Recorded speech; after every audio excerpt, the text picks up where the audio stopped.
Do and not to do. Sit on your hands. Probably the best advice I can give people, especially when you come into a lot of money until you get comfortable with having that wealth. Probably sit on your hands. Don't splurge. Don't get emotional. Don't make poor choices. We had a call the other day and we talked about, I actually went out to dinner with a very wealthy individual. He structured multiple billion-dollar deals out in Silicon Valley, been in the game a long time. I've worked with Apple and Bank of America back in the day. We were talking about things and he said, sometimes it's best to just wait 24 hours.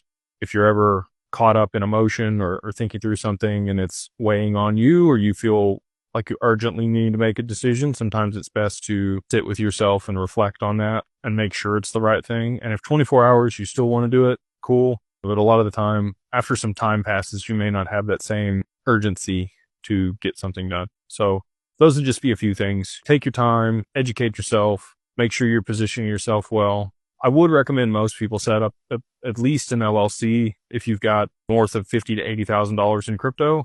Structure a company to manage those assets. If those are in your personal name and you're selling them or you're using to produce income, you're going to be stuck with the taxes. And I'm just like everybody else. I hope the IRS just completely goes away. Believe me.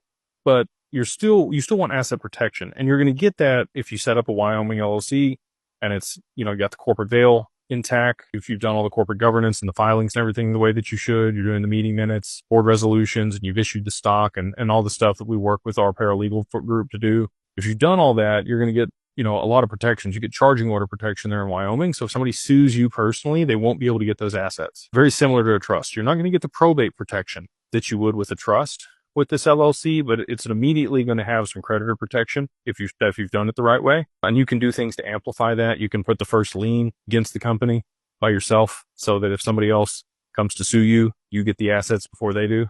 A lot of things we structure that way. You can put minority interest on the cap table, add people to the bank accounts. There's a lot of things that you can put in place to make a company far less valuable, one, and two, mitigate the risk of anybody being able to take anything from you or freeze your bank accounts. We work with people to do all of that and more. Establish the company, move your assets in there without any tax implications, set things up the right way to manage your digital assets, pay yourself, mitigate taxes, and also have the most flexibility on the other side of price appreciation to establish your estate, your trusts, and all the other stuff that people want to put together. Insurance policies, buy large, toys, all the fun